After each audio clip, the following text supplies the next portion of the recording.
자, 안녕하십니까. 전국에 계신 사모님 그리고 육아맘 여러분 안녕하십니까. 여기는 두근두근입니다. 말씀드렸던 바와 같이 전국에 있는 명의를 찾아서 여러분에게 실생활에 또 육아에 출산에 도움이 될 수 있는 정보를 드리기 위해서 오늘은 저희 두근두근이 좀 먼 곳 부산까지 왔습니다. 부산에 계신 명의를 찾기 위해서 왔습니다. 부산 남천의원 가정의학과 전문의 최용주 원장님 나오셨습니다. 반갑습니다. 예, 반갑습니다. 네. 예, 안녕하십니까. 부산 광안리에 위치하고 있는 남천의원 원장 가정의학과 전문의 최영주입니다. 반갑습니다. 네, 반갑습니다.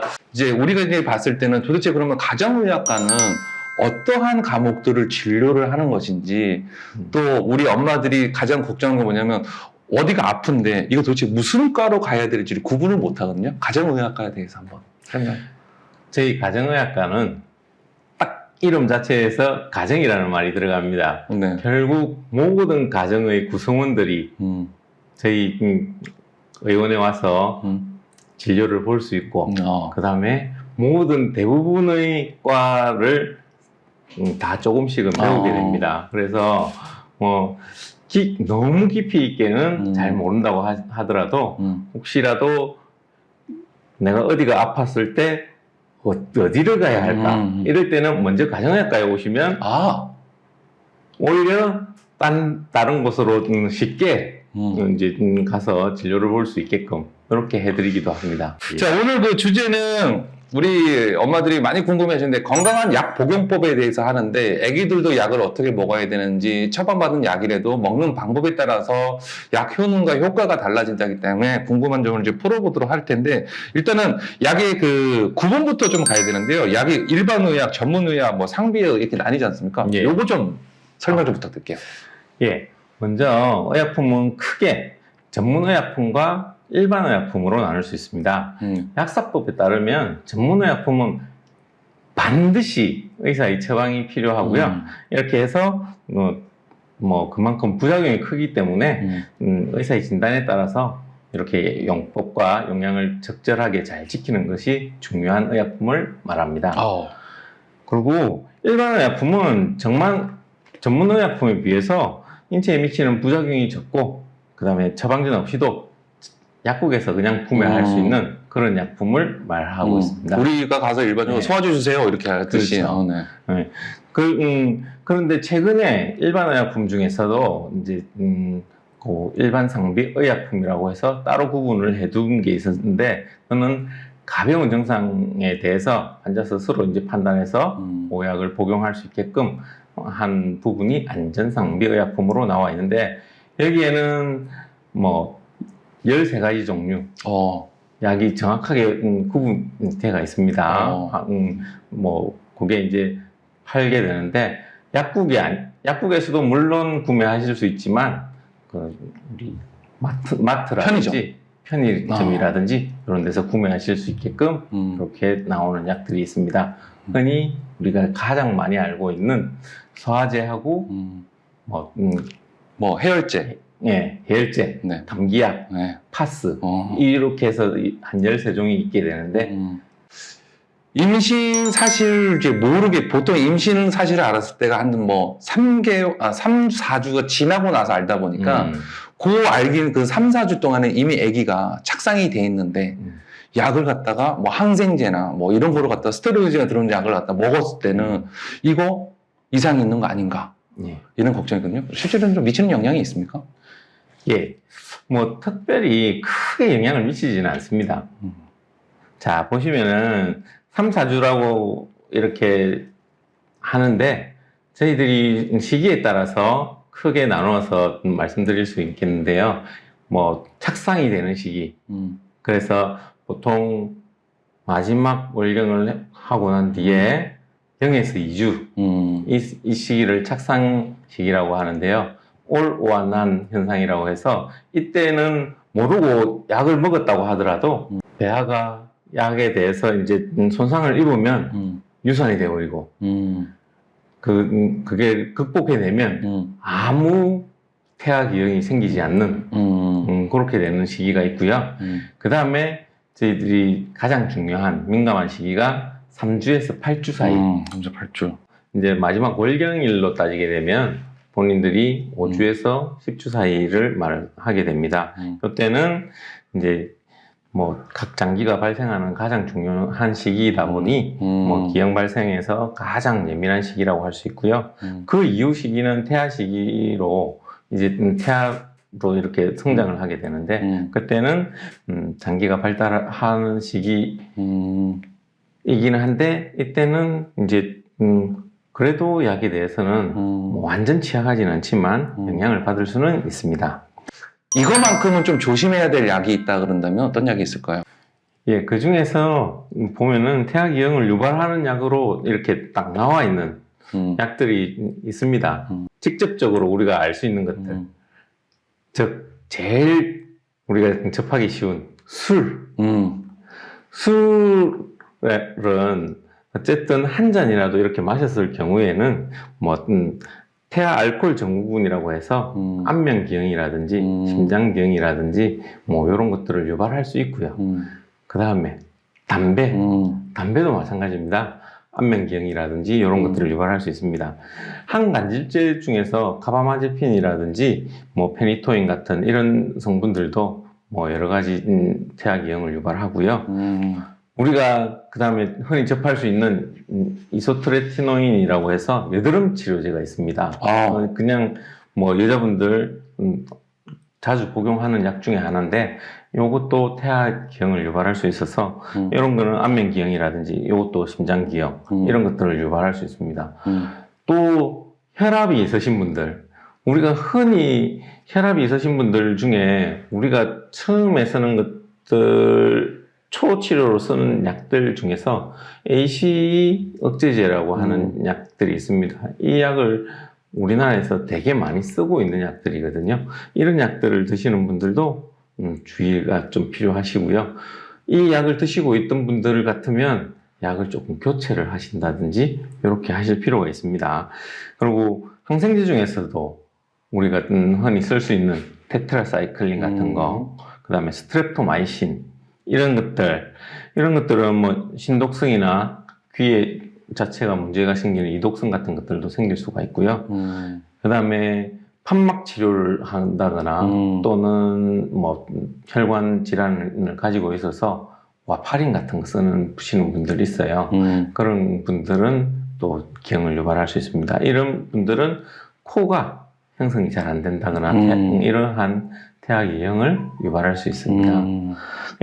이런 약들은 대체적으로 좀 피하도록 하고, 뭐, 이제, 이런 언급했던 이런 약들을 사용하는 경우에는 임신 준비 또는 뭐 임신 사실을 알았을 때부터는 다른 약제로 바꾸든지 아니면 치료를 하든지 부득이하게 사용했을 경우에는 태아의 기형에 대해서 산정 검사를 하시는 게 좋겠고요.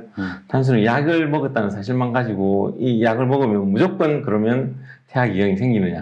그건 아니거든요. 그래서 뭐 이렇게 유산을 선택하거나 이러지는 마시라고 부탁드리고 싶습니다. 그러니까 그런 것 같아요. 이제 그런 경우 있다 보니까 아까도 이제 술, 담배 얘기하셨잖아요. 지금 축하드립니다. 임신다. 그렇게 나 술 먹었는데 그럼 어떡해요? 어떻게 막 너무 속상해서 한 대 폈는데 그러면 어떡해요? 막 너무 전전긍긍하니까 뭐 그 정도는 그렇다고 해서 괜찮다고 했다가 또 남용하지는 또 마시고 모르고 한 거에 대해서는 몸이 스스로가 이렇게 생각하면 좀 마음이 좀 편안하지 않을까요? 그렇겠습니다. 이제 건강원에서 임신 전에 영양제를 이제 복용을 했던 약이 영양제가 있는데 고가를 많이 남았어요. 임신 사실을 알고 이거 계속 비싼 건데 몸이 좋은 건데 이 정도는 먹어도 되지 않을까? 이런 궁금증 가진 분도 많이 계시거든요. 어떻습니까? 결론부터 말씀드리자면 그런 게 좋습니다. 아닙니다. 아닙니다. 안 됩니다.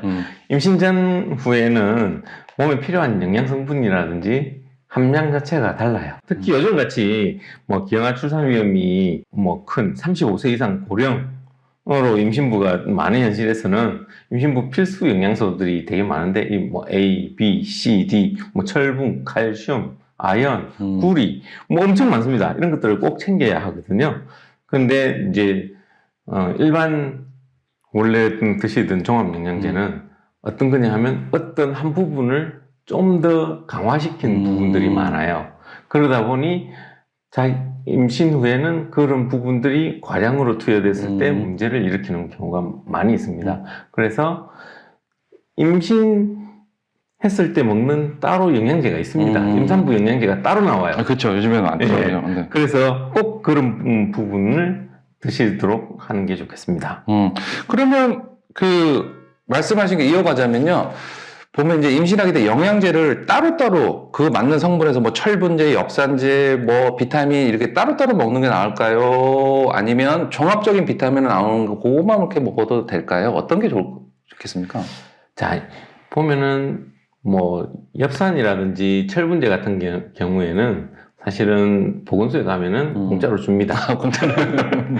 공짜로 주고요. 그 다음에 종합영양제 같은 경우에는 이제 임산부 종합영양제는 좋은 것들도 많이 있습니다. 요즘에는. 네, 그렇죠. 그래서 철분이라든지 엽산이라든지 이런 것들이 같이 다 포함된 영양제가 많아요. 심지어 오메가3라든지 그 다음에 유산균 같은 것들까지도 뭐 몸에 필요한 만큼 다 함유된 부분이 많거든요. 그래서 사실 제 입장에서는 하나만 드셔도 됩니다.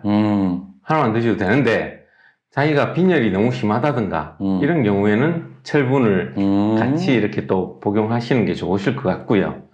그 다음에 뭐 엽산 같은 경우에는 사실 과량 복용해도 이게 수용성이다 보니까 그냥 빠져나갑니다. 그렇기 때문에 크게 문제가 안 되고요.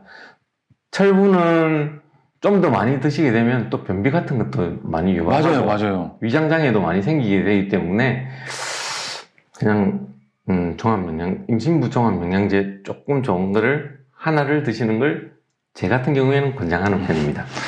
임신 중에 아까 처음에 말했었던 일반 의약품 있습니다. 약국에서 살 수 있는 거, 소화제, 뭐 두통, 감기약, 타이땡, 롤 같은 거. 뭐 그냥 내가 뭔지 먹어도 뭐 괜찮은 건지. 예, 드셔도 됩니다. 앞에서 말씀드렸다시피 이런 소화제, 두통약, 뭐 감기약, 타이땡, 이런 일반 의약품 중에서도 안전상비 의약품에 속합니다. 이런 의약품들은 드셔도 크게 무방하고요. 사실 약이 태아에 미치는 영향이 미미합니다. 아, 그래요? 예. 얼마나 보통 아예 그렇게 먹느냐면 태아에 아예 안 갑니까? 아니면 가기는 해요. 가기는 하는데 저희들이 태아 기형이라는 부분을 따로 떼서 본다면 100명에 한 3% 정도 이 정도 태어나게 됩니다. 그 중에서 다시 약에 의해서 그 태아 기형을 유발할 수 있는 경우는 그 중에서도 1%, 2% 이 정도예요. 그러면은 전체로 따지면 한 0.03%, 0.05% 이 정도밖에 안 돼요. 그래서 그 약을 어쨌든 드셨다고 하더라도 너무 걱정하지는 않으셨으면 좋겠어요. 피부에 바르는 약 이런 것도 영향을 좀 많이 갑니까?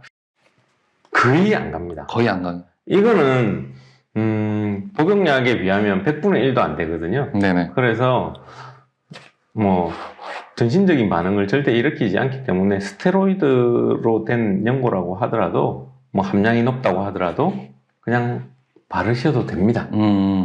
크게 걱정하실 필요는 없으시고요. 뭐 너무 가려우시거나 이렇게 하면 참지 마시고 조금씩은 사용하도록 하시고요. 그렇다고 하루 종일 그걸 바르라는 이야기는 아닙니다.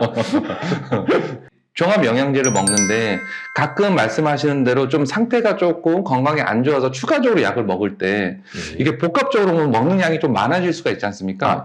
따지고 보면 뭐 철분제, 엽산제, 뭐 비타민 D 뭐 이렇게 먹는데 거기다가 뭐 변비약 뭐 이렇게 다 먹으면 근데 그렇게 먹어도 되는 건지 아니면 뭐 가끔 먹을 때 좀 뭐 피해야 되는 약이 있는 건지. 영양제끼리도 궁합이 있습니다. 아, 그래요? 예. 이거 좋다.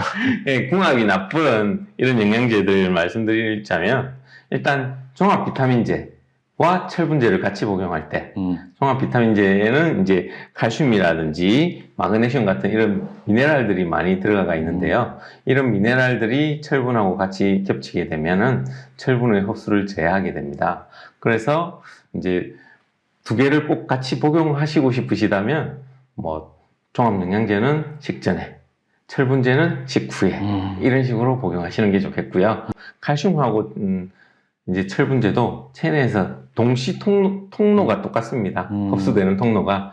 그러다 보니까 서로 경쟁적이 되다 보니 여기 또 철분제가 이제 흡수가 잘 안 되는 경향이 있습니다. 그래서 이것도 따로따로 이렇게 드시는 게 좋으시고요. 뭐 탄닌이 포함되어 있는 이런 종합 영양제들도 있습니다. 그것도 보면은 철분제하고 같이 결합되게 되면 철분의 흡수를 제어하게 되고요. 아연이나 뭐 철분 같은 거 이런 것도 같이 두 성분이 서로 흡수를 제어하는 이런 경우들이 많이 있습니다. 이 철분은 사실은 많이 먹어줘야 되는데 이런 여러 가지 영양제들이 또는 뭐 미네랄들이 이런 것들이 많이 영향을 끼쳐서 뭐 따로 철분제를 드시는 야 되는 경우가 되게 많습니다. 보통 이제 철분을 먹으면 변비가 온다는 것도 그 효과를 그 후유증을 뭐 불편을 얘기하시는 분 상당히 많은데 그 변비 오는 것 때문에 변비약을 또 추가적으로 또 뭐 드시는 분도 계시거든요. 그럼 그렇게까지 해서 먹어야 되는 건가 아니면 철분제를 줄여야 되는 건가? 자, 철분제는 우리 아기한테 줘야 되는 영양제, 영양 성분이기도 하고요. 네. 본인이 빈혈이 있다 보면 만성 허혈 상태가 됩니다. 그러면 아기한테 충분한 영양 공급이 되지가 않아요. 그럼 아기가 잘 자라지를 못하고 뭐 이렇게 되기 때문에 절대적으로 철분이 모자라지 않게끔 이렇게 검사를 해가면서 철분제는 꼭 드셔야 되는 약 중에 하나입니다. 보통 이제 식후 30분에 그 약을 먹어라는 게 대부분의 이제 얘기를 했는데 그 원인은 어디에 있습니까? 그 식후 30분에 드시라고 하는 거는 크게 이렇게 뭐 다른 거에 대해서 영향을 받지 않는 약이라는 거예요. 그래서 그냥 이 약들은 식후에 드시면 뭐 항상 까먹지 않고 잘 드실 수 있게끔 이렇게 해주기 위해서 식후에 조금 지나서 이렇게 드세요. 이 약일 뿐이지 뭐 특별한 건 아닌 것 같아요. 그럼 그 약을 보통 저 같은 경우는 어차피 소감은 똑같은가 밥 먹고 나서 바로 물 먹으면서 바로 이렇게 먹는 경우도 있는데 크게 문제되지는 않는다는 얘기죠. 그렇죠. 근데 보면 또 너무 빨리 먹으면 안 돼. 아직 10분밖에 안 지났어. 20분만 더 참아야 돼. 그렇게까지는 할 필요는 없고. 그렇게 하실 필요는 없습니다. 자, 가장 중요한 거. 약을 먹을 때는 반드시 물이랑 먹어야 한다. 요거는 OX로 갈게요.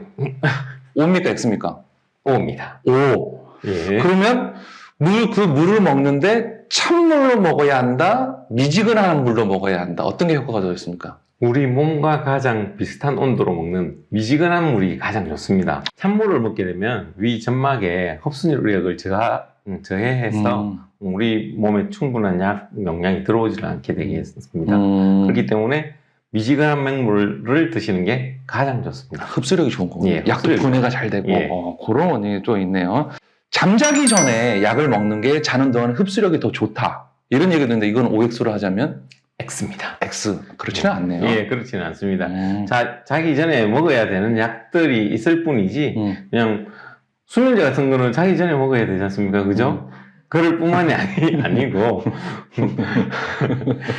드셔야 되는 약들이 뭐 혹시라도 위장장애가 너무 심하다든가 이런 약들은 낮에 또 있으면 불편하기 때문에 자기 전에 그냥 드시고 주무시게끔 이렇게 하는 약들입니다.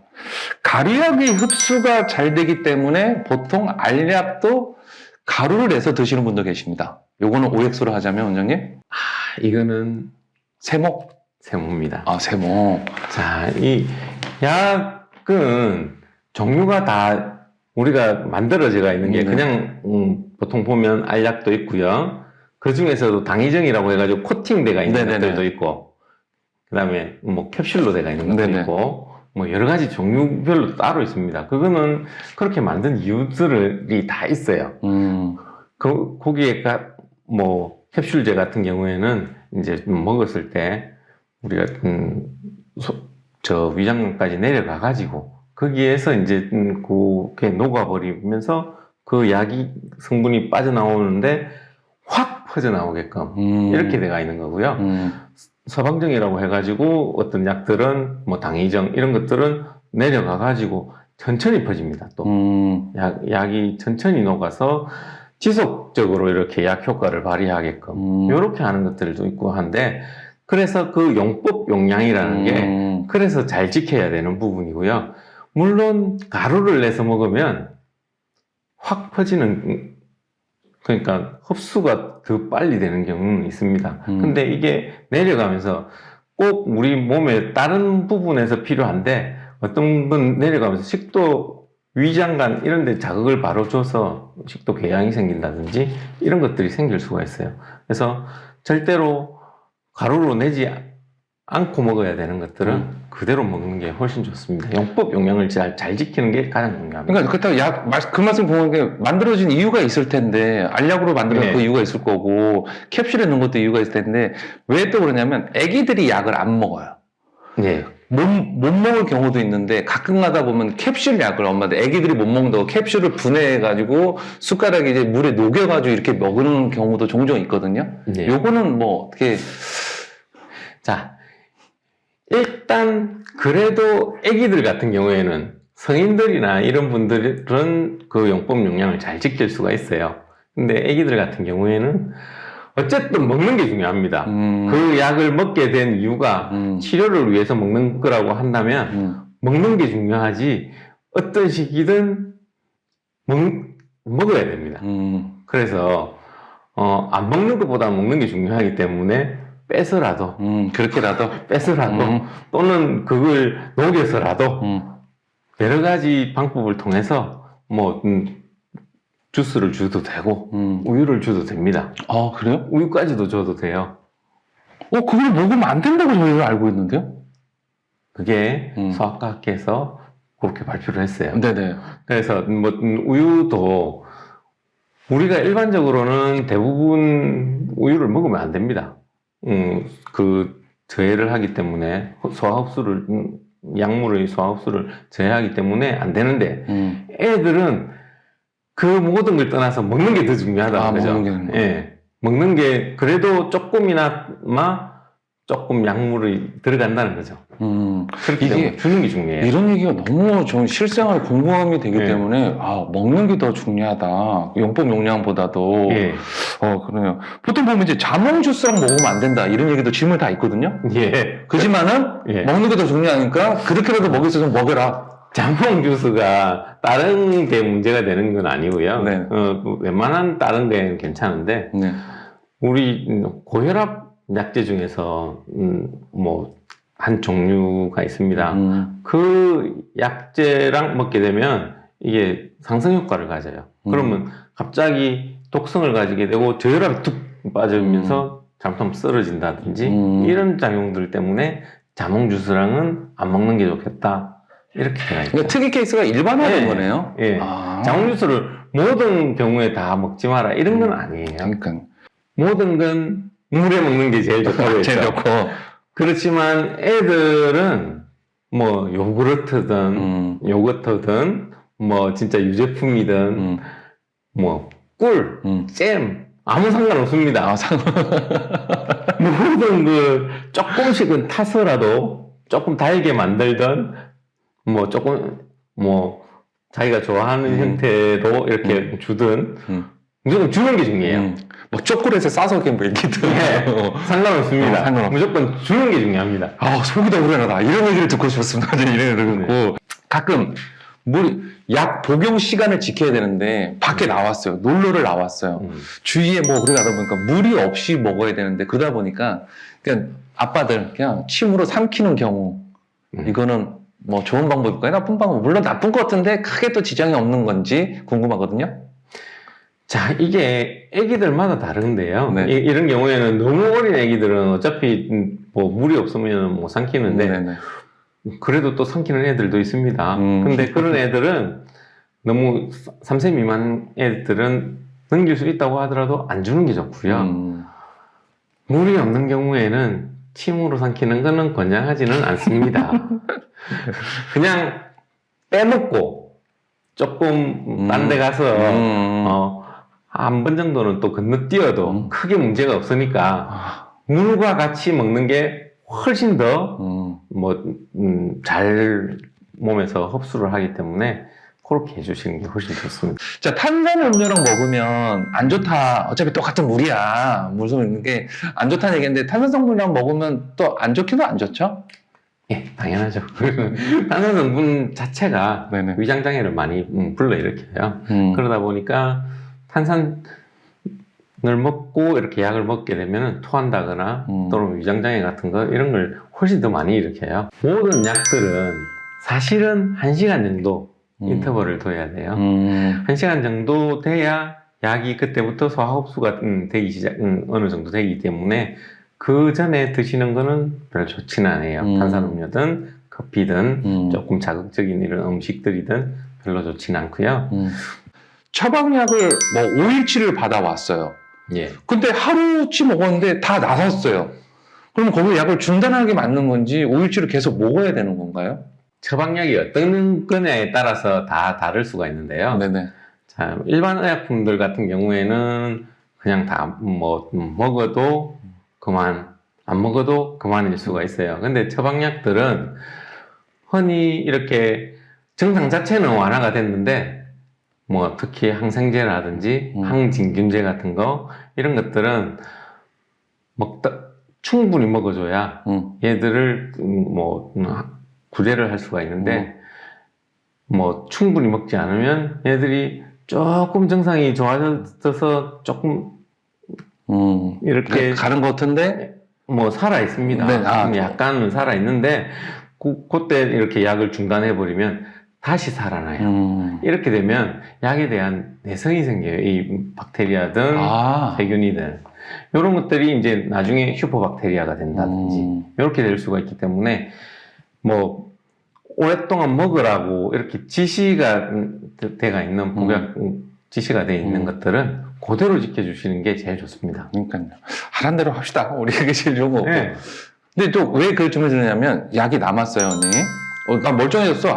하루치 남았고, 뭐 애기가 멀쩡하네. 애기가 나 괜찮아, 안 먹어. 열도 내린 거 없고 그 하루치가 남았는데 요걸 이제 가지고 있다가 예.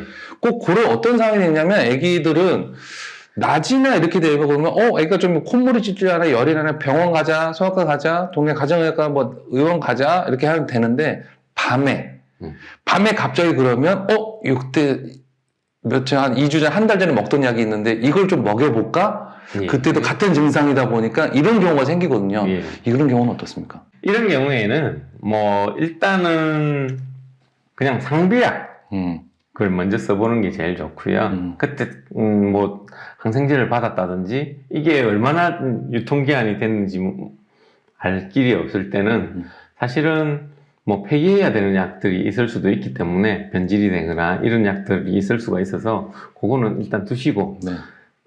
집안에 상비약으로 두던 약들을 먼저 써보시는 게 좋겠고요. 네네. 그래도 잘 안 듣는 경우에는 다시 의원에 방문해 주시는 게 좋겠습니다. 그러니까요. 제일 좋은 건 병원에 가는 건 아는데 꼭 네. 병원에 갈 수 없는 시간대에 갑자기 아기가 아프거나 대부분 많이 아프죠. 네, 엄마가 아프니까 걱정되니까. 근데 약을 이제 보관하는 경우인데 일반 상비약은 보관하는데 특히 뭐 아기가 해열제 같은 거 시럽으로 받아오는 경우도 있지 않습니까? 예. 이런 거는 이제 며칠 간격, 뭐 보통 일주일까지도 이제 먹으라고 복용 처방이 내려오곤 하는데 냉장 보관하는 경우도 있거든요. 네. 보관 방법은 어떤 게 좋습니까? 대부분 냉장 보관하라고 되어 있는 것들은 항생제 계열이에요. 나머지 약들은 밖에서 실온에 둔 상태로 이렇게 개봉을 한 상태로 다시 애들한테 분할해서 주거든요.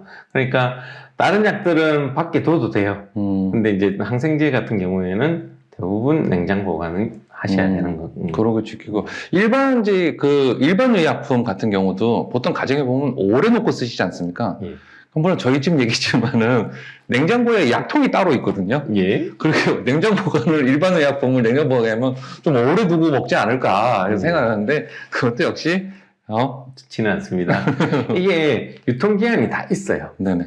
알약도 그렇고 뭐 용기에 따라서 유통기한들이 다 있습니다. 네네. 그래서 그 유통기한이 지났을 때에는 우리 약의 효과 자체가 뭐 90% 이하로 이렇게 떨어지기 때문에 본인이 원하는 그런 효과에 미치지 못하다 보면 나중에 문제가 된다거나 또는 변질된다거나 이랬을 경우에는 다른 부작용들이 또 음. 생길 수가 있어서 이런 경우에는 폐기를 해주시는 게 좋겠습니다. 네. 폐기는 근데 뭐 아무 때나 하면 되느냐? 쓰레기통에, 그거 궁금했어요. 쓰레기통에 버리면 되느냐? 그건 절대 아니에요. 이거는 나중에 뭐 그렇게 해서 버리게 되면 뭐 생활 하천이라든지 네. 또는 이제 땅 토양을 오염시키거나 이렇게 해서 다시 우리한테 되돌아옵니다. 뭐 식재료로 해서 이렇게 아. 되돌아오기 때문에 그렇게 해서 버리시는 건 안 되고요. 대부분 이제 약국에 가시면 약국에 다시 갖다 주시게 되면 그 약들도 뭐 분류해서 그분들이 소각하는 걸 소각하는 대로 이런 매뉴얼이 다 있습니다. 그 액체 상태는 또 액체 상태를 어떻게 뭐 제약회사에서 다시 가져가신다든지 이런 매뉴얼이 다 있어요. 거기에 따라서 이제 폐기하시는 게 가장 좋을 것 같습니다. 수유를 하고 있는 이제 엄마예요. 근데 이제 애기한테 모유를 이렇게 줘야 되는데 그런 약을 먹거나 술을 먹거나 이런 뭐 안전성분이 있을 때 얼마만큼의 텀을 주고 수유를 해야 되지 이게 성분이 안 갑니까? 그 텀이 시간이. 약들마다 네. 방광기라고 하는데요. 네. 이게 약이 몸에서 이제 사라지는 시간을 말하는 거거든요. 방광기를 지나서 뭐 있게 되면은 사실은 안전합니다. 뭐 일반 의약품 같은 경우에는 꼭 방광기가 필요한 것도 아니고 그 약들 자체가 대부분 안전하다고 했지 않습니까? 그죠? 네. 그런 경우에는 이제 복용해도 뭐 애한테 특별히 많이 이렇게 전달되는 게 아니기 때문에 그냥 뭐 수유를 하셔도 될 것 같고요.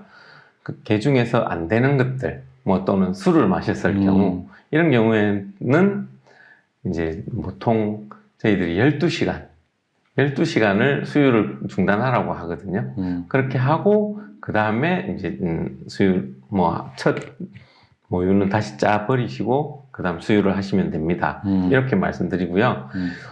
뭐 너무 걱정이 심하신 분들 있습니다. 이런 분들은 약을 뭐 며칠간 드셨지 않습니까? 그러면 약 끊고 3일 후에 무조건 이제 주시면 됩니다. 3일 후에 모유를 하시면 됩니다. 이렇게 합니다. 모든 약들이 뭐 3일 이상 가는 약이 없다고 생각하시면 돼요. 그렇기 때문에 3일 이후에 그냥 수유를 하십시오. 처방약을 받았습니다, 원장님. 예. 가끔 가다가 처방약을 받는데, 이거는 내가 봐도 이건 졸린 약이야. 이걸 빼고 드시고, 이거는 또 너무 세더라. 항상 그러니까 반으로 쪼개서 이렇게 드시고, 이제 또 좀 있으니까 이쪽에 있는 약을 갖다가 요거 이렇게 하려고. 이런 케이스가 있는데, 안 된다고 강력하게 얘기해 주십시오. 그렇게 해서는 절대 안 되고요. 자, 처방 받은 약 이외에 다른 약을 임의로 추가해서 같이 복용하시거나 이렇게 하실 경우에는 뭐 반드시 의사한테 상담을 한 후에 이렇게 하셔야 될 것 같고요.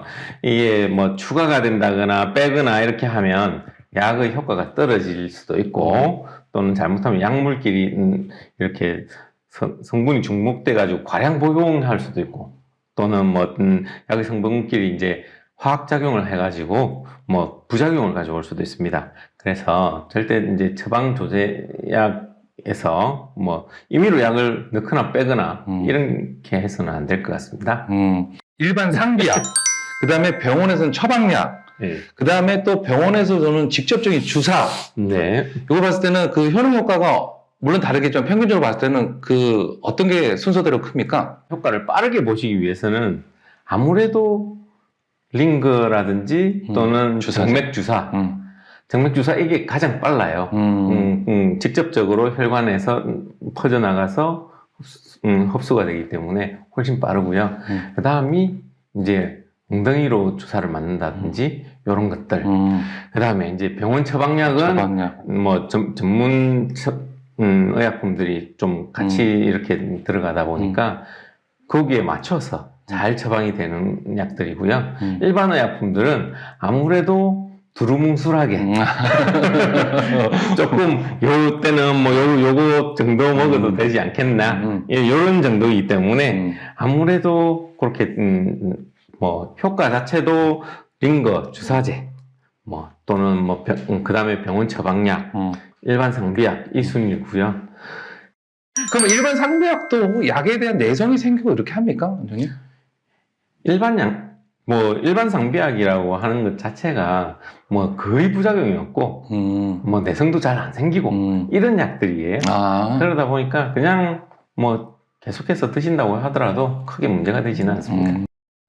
상처가 났어요. 선생님, 어디가 아파요. 근데 이제 여기가 상처가 났는데, 보통 보면 바르는 약이 있고 먹는 약이 있지 않습니까? 예. 그 바르는 약은 직접적으로 이렇게 하는데 먹었을 때 이 첫 번째 질문, 둘 중 어떤 게 효과가 더 빠릅니까? 결국은 약이 나아요. 약이 나네요. 예. 먹는 약이. 예, 먹는 약이 낫습니다. 바르는 약은 그거 아닙니까? 좀 이렇게 먹는 약의 약간 서포트 역할? 그렇죠. 네, 그런 정도 그렇게 하면 가장 생각하시면 될 것 같습니다. 그러면 여기서 추가적인 질문 궁금한 게, 예를 들어서 우리가 발가락이 아픕니다. 예. 발가락이 아픈데 약을 먹었어요. 예. 어떻게 이 약이 그 발가락에 가가지고 거기에만 딱 효과를 이렇게 내는 건지, 눈이 아파서 먹은 약인데 그 약이 이 배로 들어갔는데 어떻게 눈으로 가서 딱 효과를 내는 건지, 좀 작용이 신기하거든요. 약에 대한 비밀이. 자, 우리가 일반적으로 입으로 이렇게 복용하는 약 같은 경우에는 경구약이라고 그럽니까? 예, 경구약이라고 하는데, 이런 경우에는 이제 우리 몸에 들어오면 흡수, 분포, 대사, 배설 이 네 단계를 거치게 되는데요. 흡수라는 거는 이제 입으로 들어간 약물의 이제 몸속에 흡수되는 거고, 그리고 분포는 흡수된 약물 자체가 이렇게 혈액을 통해서 몸 전체로 퍼지는 걸 말합니다. 근데 요렇게 해가지고 몸 전체로 퍼지면서 이 약물이 아픈 곳에 가서 작용을 한다는 거죠. 근데 약물 자체는 몸 전체에 다 있어요. 근데 농도가 평상시보다 높기 때문에 그 부분에 작용한다는 거죠. 약물 중에는 물론 표적 기관을 가진 이런 특정 수용체 약물들도 있습니다. 그런 약물들은 딱 그 부위에만 가서 이렇게 작용을 하게 되죠. 그게 너무 신기한 것 같아요. 이거 먹었는데 얘가 몸을 막 피를 타고 돌면서 찾으러 다니는 거죠. 내가 어디가 이상했나? 저기구나, 저기. 그런 약물은 그렇게 많지는 않습니다. 많지는 않고. 우리 암이 있을 경우에는 이렇게 표지자를 붙여서 그 부분에 정확하게 가서 뭐 폐암이 있으면 그 부분에만 가서 이렇게 작용을 한다든지 이렇게 해야 되겠죠. 우리 아기를 가진 부모라 그러면 이제 병원을 갈 수 없는 응급사항을 대처해서 꼭 구비해야 될 약이 있다면 좀 안내 좀 해주세요. 애가 있는 가정이라고 하면은 꼭 필요한 상비약이라든지 구급용품 같은 것들이 있는데, 제일 중요한 게 해열제입니다. 그죠? 해열제. 예. 애들이 가장 많이 아픈 부분이 열이 나는 경우에요. 열이 나면 해열제를 가지고 있어야 되는데, 이 해열제는 두 가지 종류가 이렇게 교차해서 먹일 수 있게끔 두 가지 종류, 이제 아세트아미노펜 계열하고 이부브로펜 계열, 이렇게 가져야 되는데요.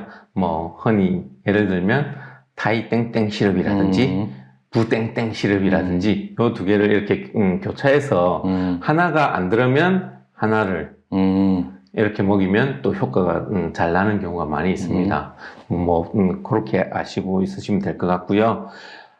또 제일 많이 고생하는 게 배가 아픈 경우가 있습니다. 그죠? 네. 배가 아픈 경우에는 이제 결국은 잘 알기는 힘들어요. 근데 우리가 흔히 소화제 정도, 그렇다고 알약으로 이렇게 두거나 이렇게 하면 먹이기가 힘들어요. 그냥 물약 종류 해서 생약 성분이라든지 이런 것들 소화제 구비하시면 좋겠고요. 그렇다고 하더라도 구토가 심하거나 이렇게 된다면 그냥 병원에 데려가시는 게 훨씬 낫겠습니다. 그 외에 이제 아기가 어리면 기저귀 발진이라든지 이런 크림들 가지고 있거나 여름철에는 모기 연고 이런 것들 가지고 있는 게 좋겠고요. 피부 질환 종류에 따라서 스테로이드 연고라든지 이런 것들도 가지고 있을 수 있겠죠.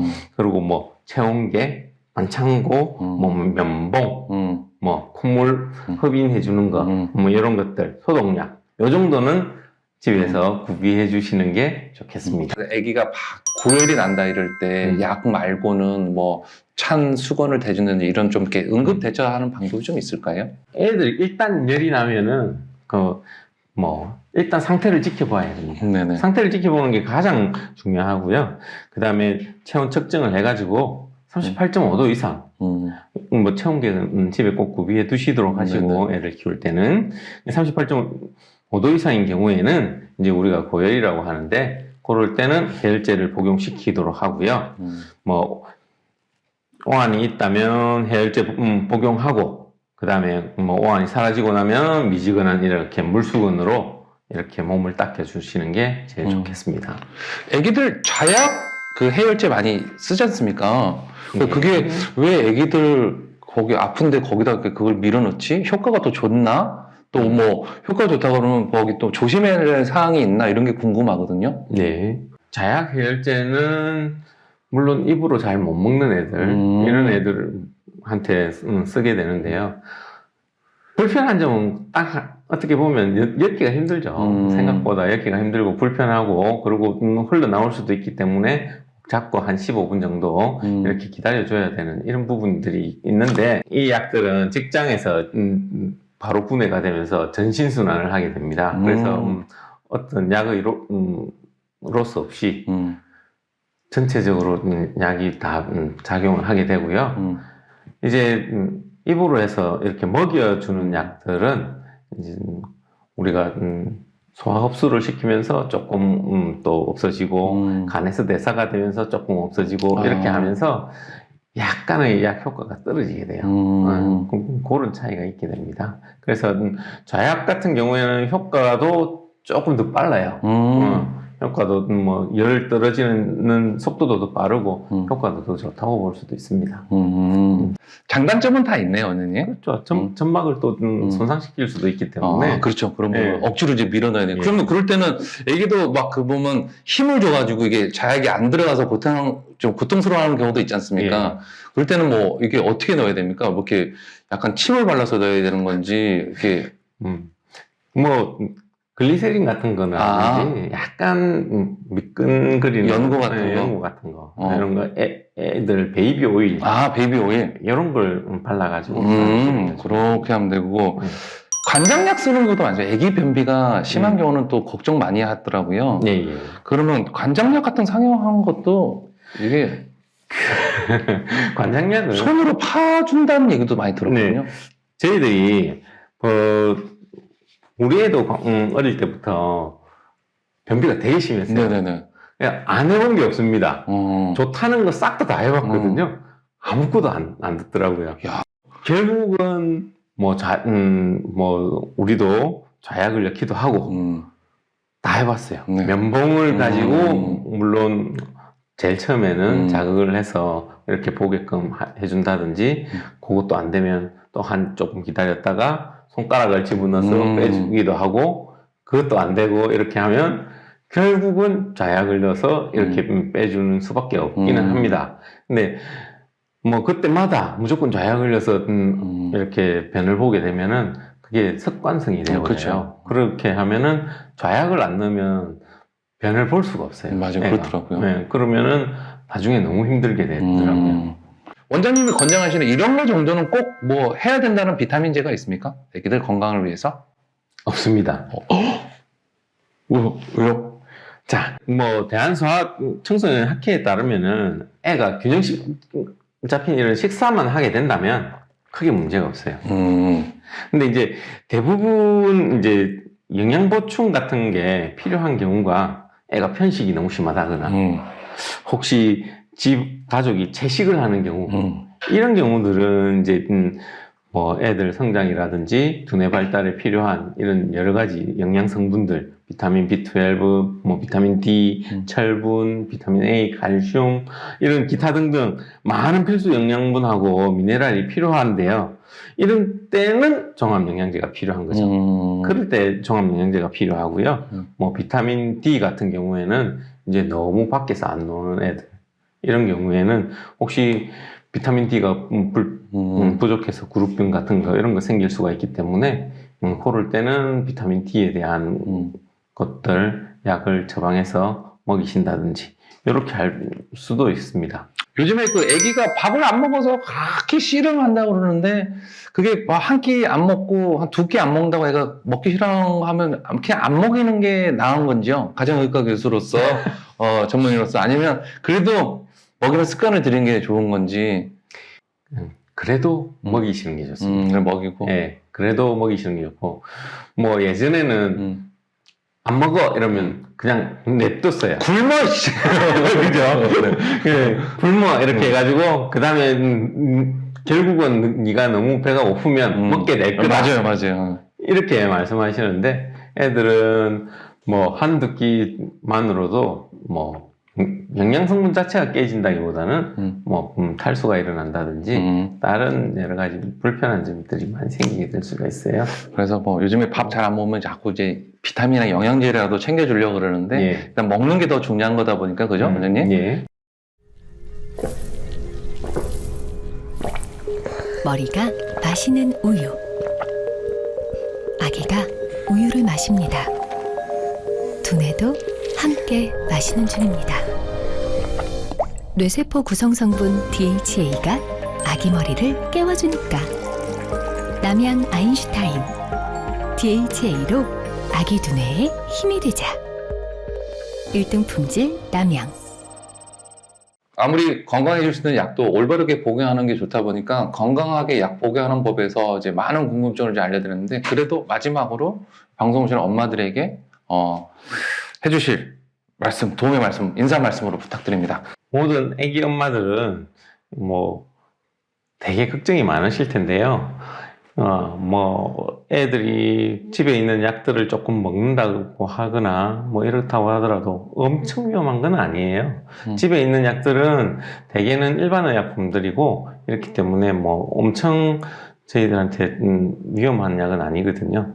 그래서 뭐 보관이라든지 또는 상하지 않게만 잘 보관해 주시고 유통기한만 잘 지켜 주시고 복용법만 잘 지켜 주시도록 이렇게 용법 용량에 맞춰서 복용 잘 하시도록 하시고 혹시라도 뭐 너무 걱정하지 마시면 좋겠습니다. 애들 키우시면서 그렇게 하시고 혹시라도 너무 그래도 걱정이 되신다면 가까운 의원이나 병원을 방문하시면 되겠습니다. 네, 건강을 위해서는 많은 정보도 아셔야겠지만은 병원을 가까이서 자주 가는 습관도 되게 중요하다는 거 오늘 정부에서 말씀을 드리고 바쁘신데도 오늘 참가해 주셔서 너무너무 감사의 말씀드리겠습니다. 오늘 함께 해주신 분은 부산 남천의원의 최영주 원장님과 함께한 시간이었습니다. 잠시 후에 라이브로 2부 함께 진행하도록 하겠습니다. 여러분 지금까지 두근두근이었습니다. 고맙습니다. 감사합니다.